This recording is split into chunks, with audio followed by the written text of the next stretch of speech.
तो हम बात कर रहे हैं नए कृषि कानूनों पर। क्या कृषि कानूनों को वापस लेने की मांग किसान आंदोलन की जायज है? इस पर बहस कर रहे हैं। सरकार अमेंडमेंट को राजी है, एमएसपी पर लिखित आश्वासन देने को भी राजी है, लेकिन सरकार कह रही है कि वापस लेना शायद किसानों के हित में ना हो। इसको लेकर प्रधानमंत्री ने आज कई सारी दलीलें दी। मेरे साथ एक बड़ा पैनल है। नलिन कोहली जी है भारतीय जनता पार्टी के प्रवक्ता, मेरे साथ सुरेंद्र सिंह राजपूत है कांग्रेस के प्रवक्ता, मेरे साथ विजय सरदाना जी है जो कि जाने माने एग्रीकल्चर इकोनॉमिस्ट हैं, मेरे साथ रवनीक मान है जो कि एक किसान है, पंचकुला से हमारे साथ जुड़े हुए हैं और बहुत ही अच्छे ढंग से अपनी बात रखते हैं। जसकरण सिंह काहन साहब जो कि प्रेसिडेंट है किसान यूनियन अमृतसर के, वो मेरे साथ बुरारी बॉर्डर से जुड़े हुए हैं, और सतनाम सिंह साहनी जी जो बड़ी बैलेंस्ड बात करते हैं वो भी मेरे साथ जुड़े हुए हैं। सुरेंद्र सिंह राजपूत जी से बहस की शुरुआत करूंगा, लेकिन सबसे पहले मेरे एक दर्शक श्रीचंद्र शुक्ला गोरखपुर से। श्रीचंद्र जी, आपकी क्या राय है? क्या कृषि कानून वापस लिए जाने चाहिए?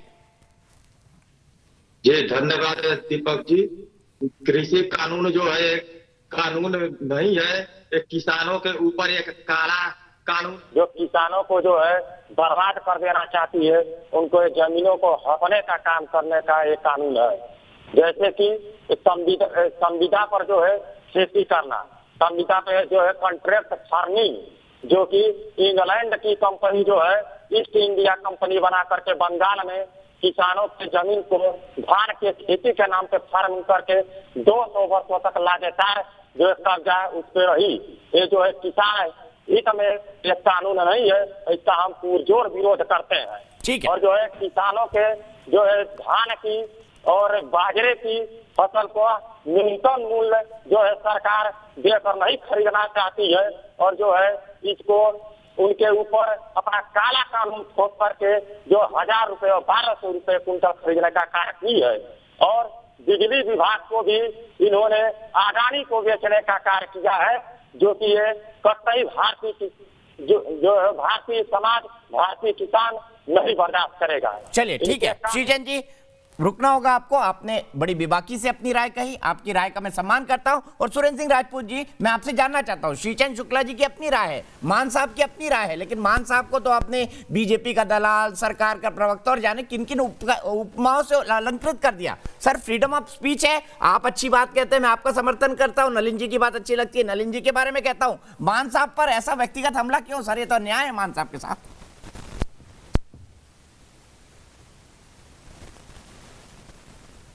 3 बातें कहूंगा दीपक भाई। मान साहब बहुत इंपॉर्टेंट नहीं है। मान साहब ने अगर अमर शहीद प्रेम सिंह जी के परिवार के बारे में अगर अनर्गल टिप्पणी नहीं कही होती तो मैं तो बीच में बोल ही नहीं रहा था। कांग्रेस और शहीदों के बारे में अगर कोई आदमी बात कहता है तो निश्चित तौर पर उसको जवाब मिलेगा और करारा जवाब मिलेगा। सुरेंद्र भाई, मैं 1 मिनट के लिए आपको रोकूंगा क्योंकि आपके ऑडियो में बहुत ज्यादा प्रॉब्लम आ रही है, आप क्लियर ऑडिबल नहीं है। आपके ऑडियो को ठीक करके मैं सीधे आपके पास आऊंगा। मान साहब, मैं आपसे जानना चाहता हूं, क्या विजय सरदाना जी की पॉइंट से आप एग्री करते हैं कि भाई कुछ फसलें तो ऐसी हैं, कैश क्रॉप जिन्हें कहा जाता है, जिनको अगर आप बोएं तो ज्यादा फायदा हो सकता है? मान साहब, आप क्या कहेंगे? मैं दीपक भाई बड़े संक्षेप में और बहुत कम शब्दों में अपनी सारी बात आपके समक्ष रखता हूं, और अगर आपके माध्यम से जो मेरे किसान भाई मेरे को सुन रहे हैं, अगर उनको बात उन तक पहुंचे तो बहुत अच्छा रहेगा। देखिए, मैं बताता हूं, एमएसपी देती है सरकार, वो है minimum support price. Minimum support price सरकार अपनी खरीद पे देती है। प्राइवेट खरीद के ऊपर सरकार मिनिमम सपोर्ट प्राइस गारंटी नहीं कर सकती। प्राइवेट मार्केट चलती है डिमांड और सप्लाई के ऊपर। और सरदाना जी ने बिल्कुल सटीक बात कही, कहते हैं hit the nail on the head. उन्होंने कहा कि हमारे पास जो पहले बफर स्टॉक भरा हुआ है वो सरकार तो खरीद लेगी किसान को सपोर्ट करने के लिए, पर प्राइवेट मार्केट में उसका उतना रेट नहीं रहेगा। डिमांड एंड सप्लाई के अंदर अगर डिमांड किसी चीज की कम है और सप्लाई ज्यादा तो उसका निश्चित रूप से रेट नीचे आएगा, और अगर किसी चीज की डिमांड ज्यादा है और सप्लाई कम है तो उसका रेट स्वाभाविक है ऊपर मिलेगा। तीसरी बात, अगर ये कानून बन जाता है, फर्ज कर लीजिए कि ये गारंटीड हो जाता है और सजा का प्रावधान हो जाता है, और डिमांड एंड सप्लाई के फॉर्मूला के तहत किसी चीज की डिमांड कम है, उसका मार्केट में रेट कम है, वो फसल बिकेगी ही नहीं, पड़ी घर में सड़ जाएगी, बिकेगी नहीं। कम छोड़ो ज्यादा छोड़ो, कम में क्यों लेगा किसान? व्यापारी क्यों खरीदेगा कम में? व्यापारी को पता मैं कम में खरीदूंगा, मेरी शिकायत होगी, मेरे पे पर्चा दर्ज होगा, मेरे को सजा होगी, मैंने पर्चा क्यों दर्ज कराना? मैं एक क्रिमिनल केस के अंदर क्यों उलझूं? ये इतना ऐसा पेंच है जो ये लोगों ने फंसा रखा है, और मैं ये नहीं समझता कि इतनी साधारण सी बात है, ये दिमाग में क्यों नहीं पड़ती। सजा का प्रावधान हो जाएगा, एमएसपी डिमांड एंड सप्लाई के बाद जो मंडी के अंदर, देखिए जब तक एमएसपी चलती है सरकार खरीदती है एमएसपी पे, जब बाहर की मंडी में एमएसपी की जब सरकारी खरीद बंद हो जाती है उसके बाद रेट नहीं मिलेगा और व्यापारी खरीदेगा नहीं, करोगे क्या फसलों का? मेरे को समझ में नहीं आती। ये तो एक बेसिक लॉजिक था एमएसपी के ऊपर। मेरे से किसी भाई ने क्लैरिफिकेशन मांगी, मेरे से पूछा कि एमएसपी को गारंटीड कानून क्यों नहीं बनाते, सजा का प्रावधान क्यों नहीं देते? ये कारण है, फसलें बिकेंगी नहीं, खरीदेगा कोई नहीं डिमांड सप्लाई के बाद। या तो आप क्रॉप रोटेशन पे आप वो चीज बेचो, आप तिलहन बीजो, आप दलहन बेचो, जो चीज हमारे देश फॉरेन एक्सचेंज करके बाहर से हम इंपोर्ट कर रहे हैं वो बीजो, आप उसकी आप आपूर्ति कराइए ना।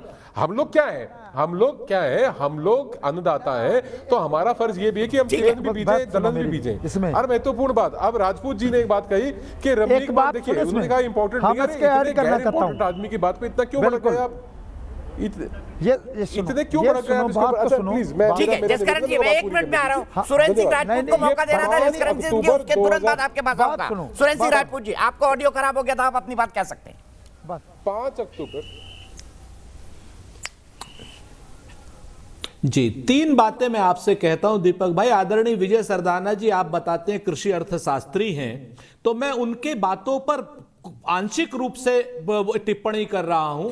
पहली चीज तो इस किसान आंदोलन को समझिए, भारतीय जनता पार्टी और उनकी सरकार चाहती है कि पंजाब के किसान को बिहार के बराबर रेट मिले मक्की का, और किसान आंदोलन चाहता है कि गेहूं का, चावल का या किसी भी चीज का रेट बिहार के किसान को, मध्य प्रदेश के किसान को पंजाब के बराबर मिले। एक बात इन्होंने जो कही, एक बात जो इन्होंने विजय सरदाना जी ने कही, विजय जी मैं आपके बीच में नहीं बोला, प्लीज आप 2 मिनट मेरी बात सुनिए, 2 मिनट मेरी बात सुनिए। मैं आपको मक्की की भी बात बता देता हूं।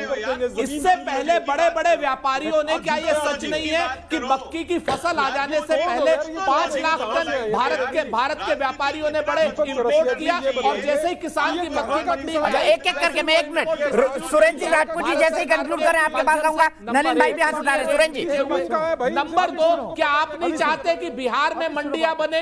क्या आप नहीं चाहते कि जो मंडियां मध्य प्रदेश में बंद हो गई हैं वो खुले? क्या आप नहीं चाहते कि अच्छा रेट किसानों को पूरे देश में मिले? और तीसरी बात, कॉर्पोरेट के 6.5 लाख करोड़ रुपए आप वापस कब कहना माफ करते हैं? 6.5 लाख करोड़। ठीक है, विजय सरदाना जी जवाब दे रहे हैं। किसान को सुरेंद्र भाई कंक्लूड किया आपने। राजपूत जी मान साहब 1 मिनट, विजय सरदाना जी का नाम लिया उन्होंने। सुरेंद्र जी सुनिए, विजय सरदाना जी आपको काउंटर कर रहे हैं, फिर नलिन कोहली जी के पास जाऊंगा। कंट्री है, तब आप ऐसा है जो मंडियां आप बोल रहे हो मध्य प्रदेश में बंद हो गई, रवैया है भारतीय जनता पार्टी की सरकार सुन लो ना, और ये संवेदनहीन रवैया है इन तमाम कृषि अर्थशास्त्रियों का भी, जिनको किसानी से आप भी देश के संवेदनशील इंसान अकेले रह गए, जाके एंटी-पीस रह गए आप। डाइवर्सिफिकेशन मेरी बात करना चाहते हैं, उसका एक नियम है। आपने एक क्या बातें कर रहे हैं यार? अब बात सुन लोगे या जवाब सुनोगे नहीं? सुरेंद्र जी अब सुन लीजिए, प्लीज सुन लीजिए सुरेंद्र जी, विजय सरदाना जी सुन लीजिए, फिर नलिन कोहली जी के पास जाऊंगा। विजय सरदाना जी, मूंगफली उगती नहीं है, हम छोटे थे तो हम मूंगफली उगाते थे पंजाब में। अरे यार मूंगफली खा लेना, सर्दी का टाइम अच्छी लगेगी, बात सुन लो। टेबल बहुत नीचे चला दिमाग थोड़ा होगा ये पहले। उस समय आपने खाद सरकार ने यार ये डेस्परेट हो गए, धरती बंजर हो गई। अरे 1 मिनट सुरेंद्र भाई आप रुक जाइए प्लीज। विजय सरदाना जी, फिर नलिन भाई कंक्लूड करेंगे। विजय सरदाना जी। अरे भाई ऐसा है भाई साहब, जो मध्य प्रदेश में आप जो बोल रहे हो कि मंडियां बंद हो गई, आवक कम हो गई, जो व्यापारी लाइसेंस लेके मंडी के अंदर था वही व्यापारी मंडी के बाहर खरीद रहा है। वो इसलिए खरीद रहा है कि उसको मुनाफा कमाने के दोनों तरफ मौका मिल रहा है। वो व्यापारी मंडी के अंदर भी है, मंडी के बाहर भी है। जहां पे किसान को सही रेट मिल रहा है किसान बेच रहा है। इसमें आपको क्या इतराज है? किसान को अगर मंडी में अच्छा रेट मिल रहा होता तो किसान मंडी के अंदर जाता। अगर व्यापारी किसान से बाहर खरीद रहा है और किसान को बाहर अच्छा रेट मिल रहा है तो ये खुशी की बात है ना। इसका मतलब ये है कि मंडियों में शोषण होता था, आज किसान को बाहर अच्छा रेट मिल रहा है, वो बाहर चला गया। तो आपको कष्ट किस बात का है? किसान ऐसा तो नहीं होगा कि मंडी में अच्छा रेट है बाहर कम है, वो बाहर पागल है। जो है बात कर रहे हो वो सरकार तो एमएसपी तो खरीद रही है, आपकी बात में नहीं खरीद रही। नो नो रॉन्ग रॉन्ग आपको नहीं खरीद रही वाले कि उसको कहाँ बेचना है? किसान को अक्ल नहीं है, गलत बोल रहे हो। ठीक है जसकरण जी 20 सेकंड आपके, उसके बाद नलिन कोहली जी कंक्लूड करेंगे। जसकरण जी बात सुनो, आप ये भी बताओ ना कि 5 लाख बात सुनो जी, क्यों आई? एक बात सुनो, किसान की फसल बात सुनो, एक बात सुनो, बात ये है, आप बात करते हैं एमएसपी की, एमएसपी की बात करते हैं और चोने का रेट कितना 18,900 रुपए में बिक रहा है। और जब ये रिलायंस के पास, IGD के पास आ जाती है, मक्की 600 में, आटे का रेट क्या, आटे का रेट क्या? जब किसान के पास मक्की थी, किसान के पास मक्की थी 600 को बेची, जब रिलायंस के पास आ गई फिर 100 रुपए किलो, 100 रुपए किलो का। जब किसान के पास कांग्रेस ने प्याज था 5 से 10 रुपए किलो बिका, तो जब व्यापारी के पास आगा 180 रुपए किलो हो गया। कैसे हो गया? कैसे हो गया? रुपए बिक्री है तब आप क्या कर रहे कैसे हो ये गया? तो बात थोड़ी ना है, जब सोयाबीन, डिमांड जब और सप्लाई का MSP भाई, जिस चीज की डिमांड ज्यादा होगी ठीक है, उसका रेट ज्यादा सबको होगा। समझना पड़ेगा। सुरेंद्र राजपूत जी, मैं एक बात कहना चाहता हूँ, कम से कम एक बात तो लॉजिकल है कि मार्केट डिमांड और सप्लाई पे चलेगा। जिस चीज की जरूरत होगी उसके ज्यादा दाम मिलेंगे, क्या ये हकीकत नहीं है? आपको मालूम है डिमांड सप्लाई में क्या करता है? बाहर से ला करके मार्केट में फेंक देता है, गेहूं को भी, चावल को भी, मक्की को भी, बाजरे को भी।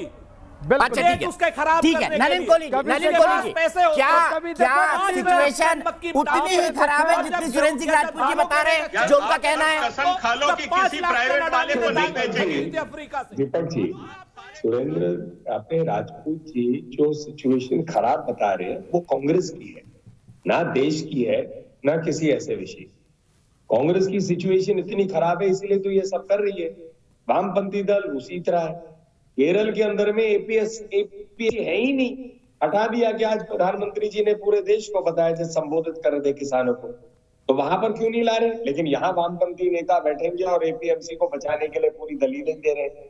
ये है राजनीतिक दोहरापन। कांग्रेस पार्टी, वामपंथी दल ये सब कर रहे हैं। ये इनका किसानों से कोई लेना देना नहीं है, ना इच्छा है।